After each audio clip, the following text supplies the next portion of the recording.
À l'Oré 85 à Strasbourg, le mini-festival Rail de femmes met à l'honneur la musique rail et ses figures féminines.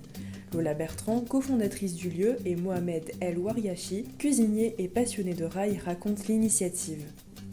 L'idée de départ, c'est que je vous avais conseillé à Maxime et toi le documentaire de Arte, Exact. documentaire qui est sorti l'année dernière, qui s'appelle Rai is not dead.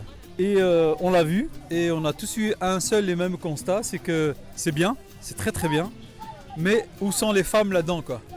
Et moi, de par ma culture rail, j'avais relevé que aïe, il y a un problème, on parle pas assez des femmes. C'est pas une critique, hein, mais c'est plus global que ça en fait, que ça va au-delà du documentaire.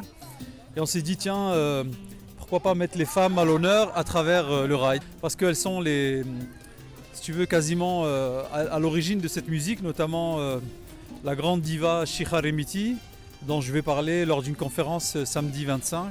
Je mets un peu sa vie en lumière à travers son histoire et la musique du rail, parce qu'elle est la grande patronne du rail, celle qui a enfanté le rail, c'est elle, et tout le monde le reconnaît.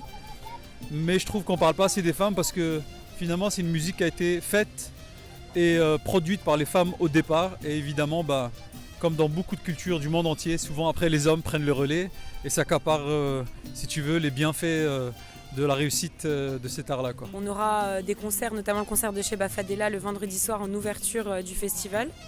Et après, on accueille une artiste locale, Zar, qui est super influente dans la région et notamment à Strasbourg. Ensuite, on accueille des artistes marseillaises qui sont très affluentes à Marseille et qui développent beaucoup la musique rail, qui sont notamment DJ.